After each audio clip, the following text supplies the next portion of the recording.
continue aujourd'hui toujours sur les Cloud Days 2022 et c'est maintenant l'heure d'écouter finalement les valeurs de 3DS Outscale avec quelqu'un qui est rentré stagiaire. Je trouve que l'histoire est intéressante.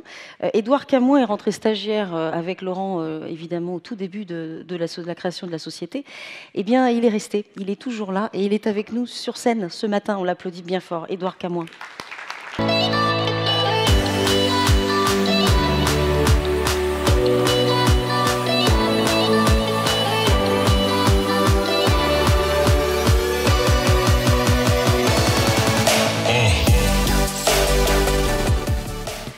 VP Résilience, je vais vous laisser évidemment la scène qui est à vous pour autant de temps que vous voulez. D'ailleurs, on a le temps, me dit-on, on a beaucoup de temps. On a beaucoup de temps.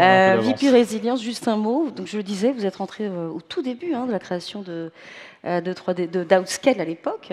Et aujourd'hui, vous êtes VP Résilience, qui est un titre qu'on ne voit jamais dans une entreprise. Oui, qui est un titre nouveau. Oui, comme le disait Laurent, on doit être dans les premières sociétés à avoir mis en place un VP Résilience. J'ai eu beaucoup de casquettes chez Outscale, puisque, comme le disait Marion, je suis arrivé stagiaire.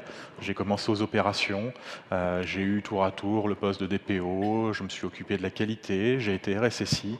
Donc j'ai vraiment gravité dans beaucoup de fonctions chez Outscale, plutôt des fonctions techniques au départ. Et voilà, pour atteindre aujourd'hui ce poste de la résilience, dans lequel je m'occupe de tout ce qui est continuité d'activité, faire en sorte que la société puisse continuer de tourner, peu importe ce qui se passe, peu importe ce qu'il arrive, qu'elle soit capable de redémarrer s'il y a le moindre problème, et que les services que l'on met à votre disposition soient aussi dans cette démarche-là et soient capables de continuer de tourner, peu importe les événements qui arrivent, et que vous soyez toujours capable de récupérer vos données, même si le pire arrivait. Même si le pire arrivait, ça s'appelle la résilience, justement. Je vous laisse la parole, cher Édouard. Merci.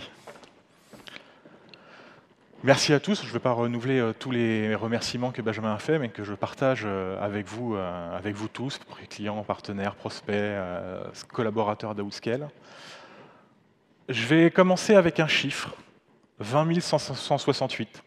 Alors, ce n'est pas la nouvelle norme de sécurité qui est sortie, ce n'est pas le nombre de mégawatts ou quoi que ce soit, c'est le nombre de vulnérabilités qui ont été remontées de manière publique en 2021. Tout logiciel confondu. Pour vous mettre un peu dans les chiffres, aujourd'hui, ce jour, il y a plus de 11 000 vulnérabilités qui ont déjà été remontées.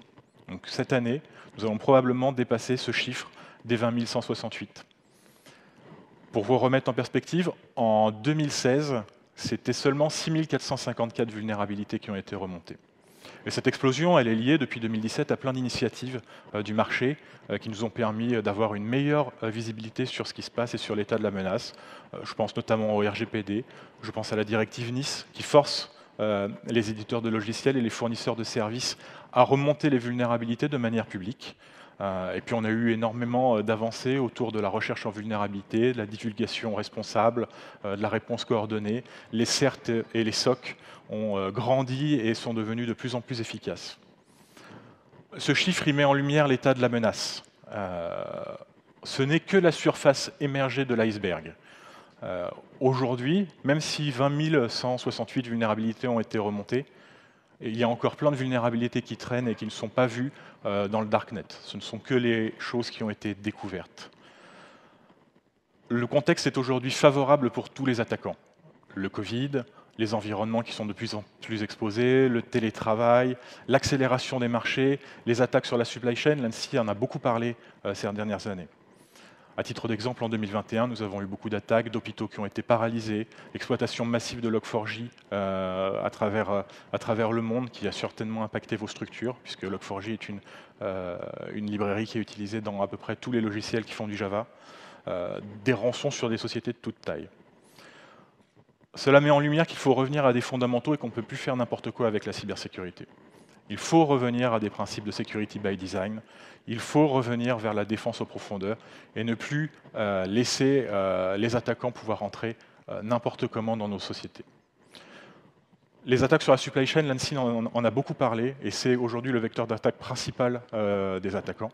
Puisqu'aujourd'hui, s'attaquer au plus faible maillon de la chaîne, c'est le plus simple pour pouvoir rentrer dans un système d'information. Et c'est pour ça qu'il est important de pouvoir désormais s'appuyer sur des partenaires de confiance. Cloud de confiance, data center de confiance, fournisseurs de confiance, etc. Afin de s'assurer que l'ensemble de la chaîne aujourd'hui qui fournit le service aux utilisateurs finaux soit robuste.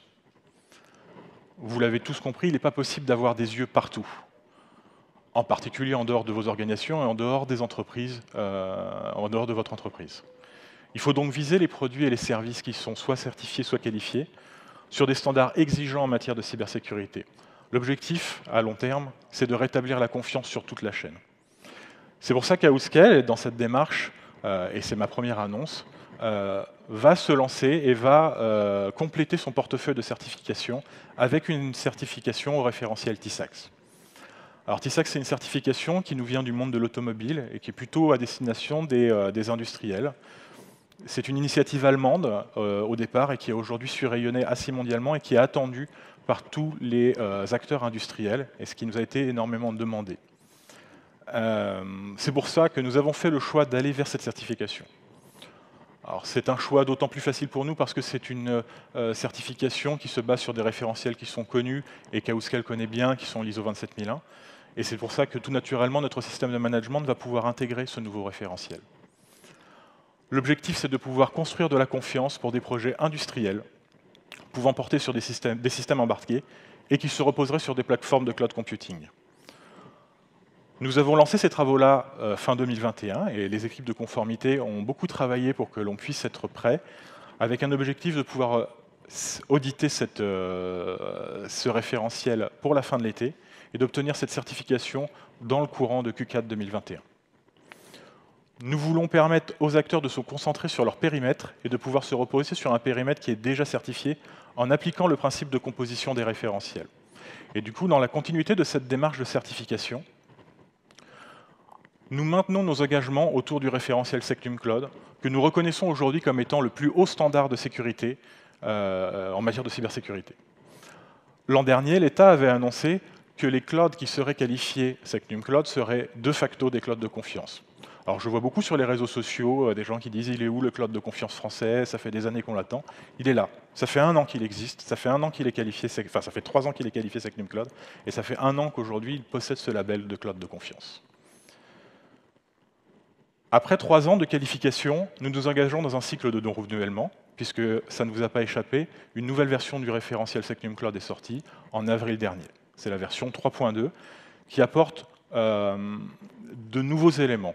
C'est un référentiel qui a été bâti conjointement avec les acteurs déjà qualifiés, donc sur lequel nous avons contribué, au travers de retours d'expérience, sur lesquels nous avons pu partager un certain nombre de choses qui nous avaient semblé compliquées à implémenter ou méritant des éclaircissements dans la version précédente du référentiel. Les 2 grands axes majeurs que nous y voyons, c'est des éclaircissements sur la gestion des fournisseurs dans une plateforme qualifiée. Il sera désormais beaucoup plus clair et beaucoup plus simple de pouvoir réaliser des opérations de maintenance en faisant appel à des fournisseurs et des opérateurs, puisque le référentiel désormais encadrera ces prestations-là. Et donc cela devrait améliorer énormément la disponibilité des plateformes qui seront qualifiées Secnum Cloud. D'autre part, le référentiel dans sa version 3.2 définit beaucoup mieux les critères de souveraineté, en expliquant comment est une entreprise souveraine, avec les critères qui la composent, le contrôle, avoir un contrôle européen des sociétés. En continuant dans la voie de Secnum Cloud, nous avons pour objectif, d'une part, de maintenir une offre cloud alignée sur les exigences du niveau référentiel, de pouvoir répondre toujours au plus haut niveau de sécurité et d'offrir une forte garantie de souveraineté sur les données. Et ça a toujours été l'objectif d'Outscale depuis le début, et c'est pour ça que nous maintenons nos engagements de ce sens. Enfin, dans une démarche de transparence et afin de faciliter la compréhension, puisqu'on l'a constaté par le passé, les échanges autour de la convention de service Secnum Cloud sont parfois compliqués, puisqu'elle n'était pas publique. On devait échanger au travers de NDA, etc. Nous avons fait le choix de rendre complètement publics les documents contractuels autour de la qualification Secnum Cloud. De cette façon, les prospects qui souhaiteraient pouvoir accéder à la plateforme Secnum Cloud auront accès directement aux conditions contractuelles et pourront comprendre les enjeux attendus de la qualification, de façon à pouvoir accélérer la transformation de ces nouveaux business. C'était déjà le cas avec nos autres documents contractuels et nous avons souhaité le continuer dans cette démarche de transparence pour que vous ne soyez pas dans une démarche où vous découvrez les documents contractuels après avoir initié une démarche commerciale. Cependant, pour qu'un référentiel puisse être reconnu, il faut qu'un écosystème existe autour. Et c'est pourquoi que dans cette démarche-là, nous avons décidé aussi de mettre en place un parcours pour aider les éditeurs de logiciels à se qualifier Secnum Cloud. C'est le fruit d'un travail de 1 an avec l'ANSSI, de façon à vraiment mettre en avant le rôle de la composition qui existe dans le référentiel, de façon à faciliter l'accès à la qualification à des éditeurs de logiciels qui s'appuieraient sur des offres déjà qualifiées. Cela permettra la création d'un écosystème de confiance complet, des éditeurs qui pourraient être au travers de la marketplace ou qui consommeraient directement le cloud à Outscale et qui pourraient accéder beaucoup plus facilement à la qualification Secnum Cloud. On le fait autour de 3 dimensions, de façon à pouvoir gagner du temps à l'obtention de la qualification Secnum Cloud, puisqu'on utilisera largement le principe de composition, et donc tout ce qui aura déjà été audité dans le cadre d'une qualification précédente sera déjà qualifié par ailleurs et ne sera pas revu par les auditeurs. Typiquement, vous êtes un éditeur de logiciel PaaS ou un éditeur de logiciel SaaS, vous choisissez le cloud d'Outscale déjà qualifié Secnum Cloud, les auditeurs de l'ANSSI ne viendront pas regarder tous les éléments qu'ils ont déjà vus par ailleurs, le data center, l'organisation de l'orchestration du cloud, la gestion du personnel au sein du cloud provider, et ne se concentrera que sur la partie business qui vous concerne. D'autre part, afin de vous aider aussi dans cette démarche de qualification, on partagera avec vous nos retours d'expérience sur le référentiel, afin de vous aiguiller en tant que candidat vers les bonnes solutions pour implémenter un SI qualifiable Secnum Cloud facilement. On a expérimenter un certain nombre de choses qui n'étaient pas forcément claires dans le référentiel, ou un certain nombre de choses où nous avons choisi des voies qui n'étaient pas forcément les plus simples. On vous aide à gagner du temps en vous partageant ce retour d'expérience-là et que vous puissiez choisir la meilleure solution de conformité pour votre métier. Et enfin, l'idée, c'est aussi de pouvoir créer une communauté d'acteurs Secnum Cloud qui vont travailler ensemble pour faciliter le business. L'objectif, c'est de pouvoir créer un écosystème qui grandit. On en parlait tout à l'heure avec la marketplace. L'objectif, c'est que plus on a d'acteurs qui travaillent ensemble en Europe, plus on pourra créer une solution souveraine, forte, composée des meilleurs acteurs dans le cloud. Avec cette démarche-là, Outscale, avec son IaaS déjà qualifié, sera votre allié de confiance sur lequel vous pourrez vous appuyer en toute sérénité. Et ça permettra de construire cette offre qualifiée Secnum Cloud qui partira des couches les plus basses pour arriver jusqu'à l'utilisateur final. Et les services dont Laurent parlait au départ, tous ces services du secteur public, 3 acteurs sur 4 qui utiliseront des plateformes de cloud et qui devront utiliser des clouds de confiance. Nous souhaitons donner du poids à Secnum Cloud afin que les exigences du référentiel rayonnent en dehors de la France, dans toute l'Europe.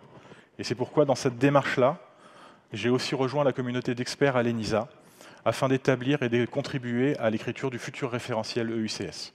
EUCS qui est le futur référentiel de certification des cloud providers en Europe.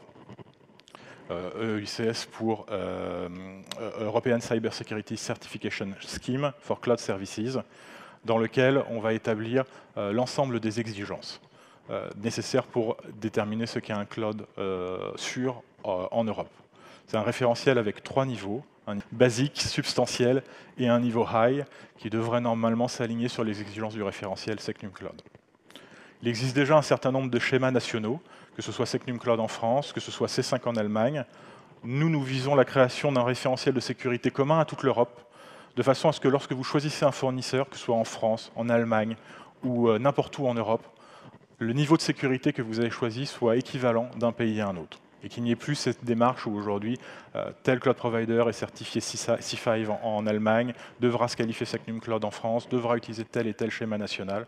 L'objectif est vraiment de simplifier et d'accélérer la certification des cloud providers en Europe. C'est pour ça qu'aujourd'hui, nous travaillons aussi avec l'ANSSI pour pouvoir transposer les exigences de ce référentiel-là, de Secnum Cloud, dans EUCS. Nous croyons dans cette démarche qui permettra aux utilisateurs de choisir des services de cloud en toute transparence, avec un niveau de sécurité commun à travers toute l'Europe, et conformément aux exigences qui ont été décrites au sein du Cyber Security Act. Nous espérons aussi, avec cette démarche-là, faciliter l'adoption du cloud au sein de tous les pays membres de l'UE et donner une meilleure visibilité des offres de services à travers toute l'Europe et de ramener les principes de security by design et de défense en profondeur que j'évoquais en introduction dans les principes de construction des services afin d'assurer la meilleure protection possible des données des utilisateurs. Nous avons hâte de vous construire le cloud de confiance avec vous. Merci beaucoup, Édouard Camoin, VP Résilience, que je rejoins pour questionner. Vous le savez, les questions, nous les attendons, nous, il n'y a pas de déjeuner ce midi, je vous le dis tout de suite. N'hésitez pas à poser vos questions, évidemment, c'est plus sympa quand on échange. Vous avez parlé de certification, Édouard. Est-ce qu'il y a d'autres certifications en cours que vous étudiez, dont on peut parler ce matin? Alors oui, effectivement, je ne l'ai pas mentionné dans la présentation, mais nous avons aussi travaillé sur les démarches de réversibilité des cloud providers. Et donc nous allons nous certifier sur un référentiel qui s'appelle CISP, dans lequel Outscale avait été initiateur au départ pour créer un référentiel de réversibilité des cloud providers avec un certain nombre d'acteurs en France et dans le monde.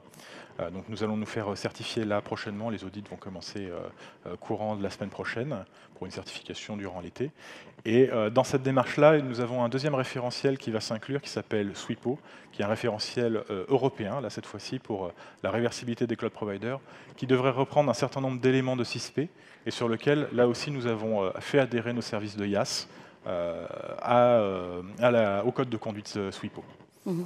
On verra tout à l'heure un petit peu plus tard avec deux autres intervenants de 3DS Outscale, justement les alliances aussi en cours qui se créent, dont vous faites aujourd'hui partie. Une question de Thomas. Que pouvons-nous attendre d'un acteur qualifié à Secnum Cloud, pardon? Alors, la confiance, puisque l'un des objectifs premiers de l'ANSSI, c'était de créer un référentiel qui permettrait à tous les utilisateurs de pouvoir déposer des données de manière la plus sûre possible au sein d'une plateforme de cloud. Donc il y a eu un énorme travail qui a été fait par l'ANSSI pour créer les protections, les cloisonnements réseau, la robustesse de la confidentialité, le chiffrement de la data, de façon à créer vraiment une plateforme robuste en termes de confidentialité. Et c'est un des avantages de la qualification en 3.2, c'est que là où l'ANSSI avait beaucoup travaillé sur la confidentialité, l'ANSSI commence à travailler aussi sur les aspects de disponibilité, puisqu'il le disait, vous les cloud providers, vous êtes des champions de la disponibilité, donc on n'a pas trop abordé ce sujet dans le référentiel, mais on leur a dit quand vous nous tordez le bras et que vous nous le cassez dans le dos, c'est compliqué à gérer, donc dans le référentiel 3.2, ils ont tenté d'introduire des éléments permettant de faciliter aussi une bonne disponibilité des plateformes de cloud. Question de Léa. Peut-être on va revenir sur ce que vous avez dit précédemment sur CISP et SWIPO. Pardon. En plus de TISAX, si je lis bien, quelles sont les autres certifications dont dispose 3DS Outscale? Beaucoup de certifications. Alors aujourd'hui, Outscale a initié sa démarche en 2012 sur une certification ISO 27001 qu'on a très rapidement complété avec des certifications ISO 27017 et 27018. Nous sommes aussi certifiés hébergeurs de données de santé, qualifiés Secnum Cloud, Lucie RSE, et je pense que j'en oublie dans le portefeuille. Il y en a beaucoup qui correspondent, on l'entend un petit peu dans ce que vous dites, à certains challenges en fait à relever sur notamment la confidentialité, des niveaux de confidentialité, non? Effectivement, et qui sont là en fait pour aider les acteurs à pouvoir construire. C'est vraiment une brique de Lego. Le IaaS, c'est déjà une brique de Lego, mais sur la certification, on a vraiment voulu faire la même chose, de façon à ce que les acteurs qui utilisent le cloud Outscale puissent, avec des standards reconnus mondialement du marché, puissent construire eux-mêmes leur propre conformité, qu'elle soit en matière de cybersécurité, mais aujourd'hui aussi, on travaille de plus en plus sur la partie RSE.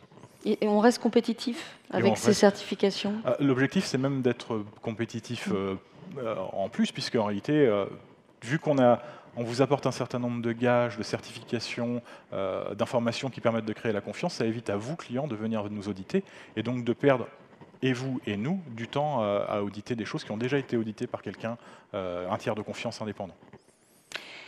Question de David Serra.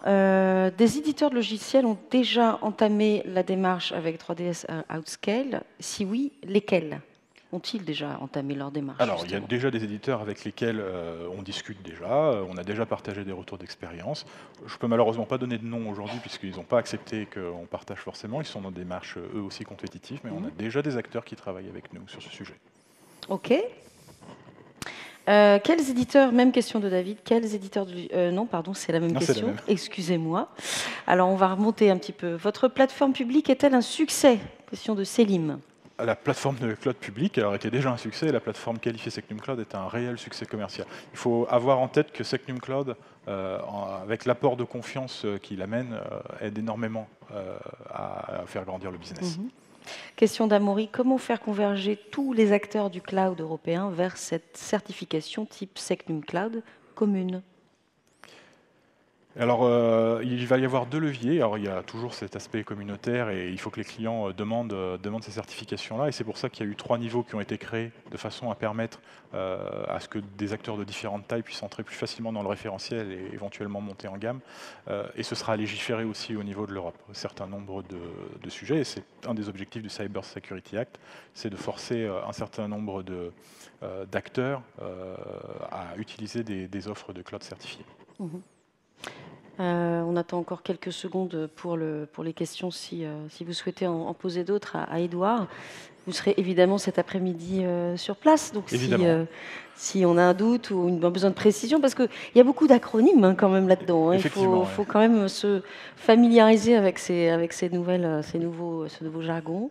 Mais bon, j'imagine que c'est relativement Et je répondrai accessible. avec plaisir à toutes les questions qui me seront posées si vous avez l'occasion de me croiser dans la journée. Alors, il n'y a plus de questions, on peut l'applaudir, Édouard, bien fort. Merci beaucoup, Édouard. Qu'à moins.